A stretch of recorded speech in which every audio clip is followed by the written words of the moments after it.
Brick mason में होने वाले इक्विपमेंट के बारे में जानेंगे। तो इसमें 7 प्रकार के इक्विपमेंट का उपयोग किया जाता है।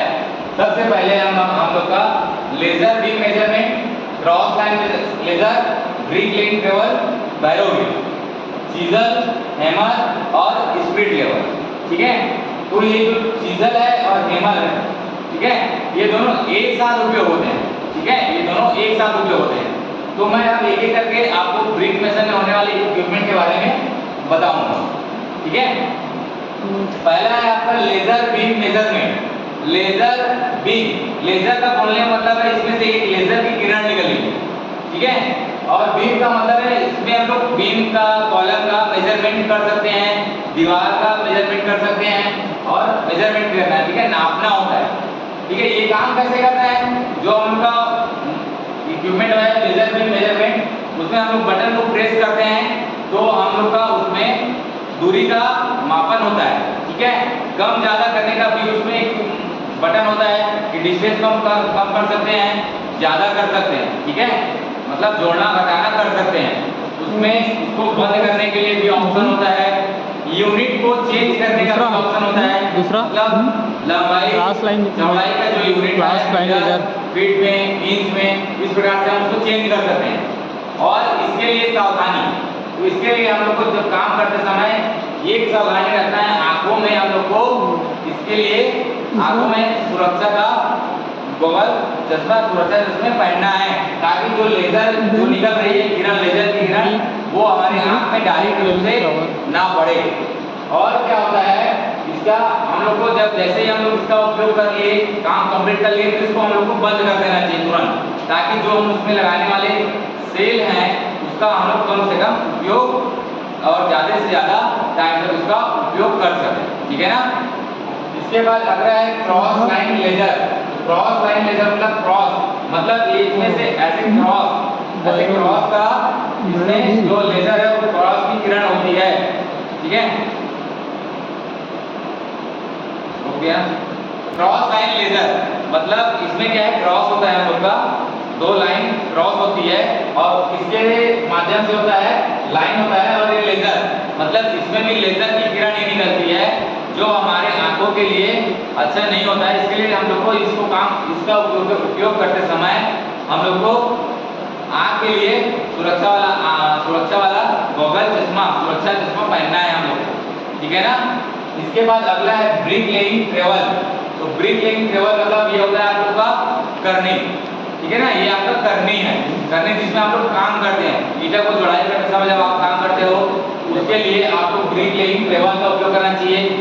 ब्रिक लेइंग ट्रेवल आपका नुकीला होना चाहिए, ताकि आप उसमें से जो ईंट है उसको तोड़ सको आसानी से, और उसको पतला होना चाहिए, ताकि हम लोग ब्रिक लेइंग के जब काम करें तो वो आसानी से हम लोग का ब्रिक लेइंग का काम हो जाए। अगर इसके बाद है उसका सावधानी, ब्रिक लेइंग ट्रेवल का सावधानी ये है कि जैसे ही हम लोग का काम कंप्लीट हो गया, तो उसको अच्छे से हम लोग को धो देना चाहिए, धो के उसको रखना चाहिए। ठीक है, और ये चीज और है, इसमें जो इसका जो नुकीला हिस्सा है उसे ईंटों को कम तोड़ना चाहिए, नहीं के बराबर ही तोड़ना चाहिए। ईंटों को तोड़ने के लिए हम लोग को हैमर और चीज़ा का उपयोग कर लेना चाहिए। ठीक है, इससे कम उपयोग करना चाहिए, क्योंकि हम लोग का जो ट्रेवल है उसका जो नुकीला हिस्सा है वो उसका धार का कम होने की भी संभावना रहती है, इसलिए उसका ईंटों को तोड़ने के लिए उपयोग नहीं करना चाहिए। अगला है बैरो व्हील। बैरो व्हील मतलब होता है हम लोग का हाथ गाड़ी, जिसका हम लोग क्या करते हैं, माल को आसानी से ले जाते हैं और उससे हम लोग कंक्रीटिंग का काम आसानी से एक स्थान से दूसरे स्थान तक कंक्रीट को, मसाले को प्लेसमेंट करते हैं। ठीक है, और उसको चलाने के लिए हाथों को एकदम मतलब आराम से, दोनों उसको मुठिए को आराम से पकड़ना चाहिए और लेवल बना के चलना चाहिए, और जल्दीबाजी नहीं करना चाहिए। क्यों? क्योंकि जल्दीबाजी करेंगे तो हम लोग की पीठ में दर्द होने लगेगी।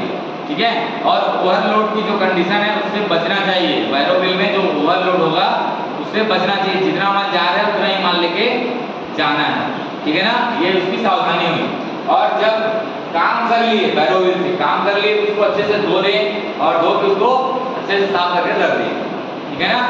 इसके बाद अगला है हम लोग का चीजल और हैमर एक साथ उपयोग में होता है, इसके बारे में दोनों के एक साथ बता रहा हूँ। ठीक है, तो चीजर आपका नुकीला होता है, चीजर से हम लोग ईंट को तोड़ने का काम करते हैं, ठीक है। और हेमर हम लोग का हथौड़ा है, तो चीजर को हम लोग हथौड़ा से ऐसे प्रहार करते हैं तो हमारे हाथ में चोट लगने की संभावना होती है, इसीलिए हाथ में हैंड ग्लोव्स पहनना चाहिए, ठीक है। हैंड ग्लोव्स पहनना चाहिए दोनों हाथों में, ताकि हम लोग जब ईंटे को तोड़ रहे हैं तो किसी प्रकार से हम लोग के हाथ में कोई चोट ना आए, ठीक है। और इसका भी वही है, काम हो गया तो इसको सुरक्षित जगह में रख दें। इसके बाद अगला है स्पिरिट लेवल। स्पिरिट लेवल हम लोग का लेवल नापने के लिए उपयोग में किया जाता है। स्पिरिट लेवल में 3 लेवल होते हैं, 3 आपके पॉइंट में बिंदु पता चलते हैं, एक हॉरिजॉन्टल पता चलता है, एक वर्टिकल पता चलता है और एक आपका तिरछी खड़ी लाइन पे पता चलता है।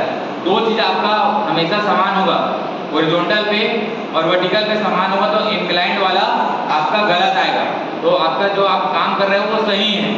लेकिन अगर किसी का अगर हॉरिजॉन्टल सही आया है, वर्टिकल गलत आया है, मतलब यह है कि उसका जो काम कर रहा है वो गलत है, उसको वर्टिकल पे चेक करना पड़ेगा कि उसका वर्टिकल पे कहाँ पे गलत हो रहा है। इसी प्रकार से हॉरिजॉन्टल का भी केस है, अगर हॉरिजॉन्टल गलत आ रहा है, वर्टिकल सही आ रहा है, मतलब वर्टिकल तो सही है लेकिन हॉरिजॉन्टल उसका गलत है, ठीक है। इस प्रकार से स्पिरिट लेवल का उपयोग करना चाहिए। और क्या होता है, स्पिरिट लेवल को जैसे काम किए उसको अच्छे कपड़े से साफ उसको एकदम साफ करके रखना चाहिए। क्या है, हम लोग मसाला का उपयोग काम करते रहते हैं तो उसमें वहाँ पे हाथ में गंदे लगने की संभावना है, ठीक है। इसमें एक प्रकार का जो सुरक्षा का मेन उसका काम है, तो जो उसका जो बबल होता है उसको ज़्यादा सुरक्षित रखना पड़ता है हम लोग, ठीक है। क्योंकि अगर उसमें कहीं क्रेक आ गया तो उसमें से पानी निकल सकता है, और पानी निकल गया तो हम लोग जब मेजरमेंट करेंगे तो वो हम लोग सही रहेंगे, फिर भी वो हम लोग को गलत बताएगा, ठीक है ना। तो इस प्रकार से हम लोग को स्पिरिट लेवल को सावधानी रखना चाहिए। इस प्रकार से हम लोग ब्रिक मेसन में आज 7 प्रकार के इक्विपमेंट के बारे में जानेंगे, ठीक है।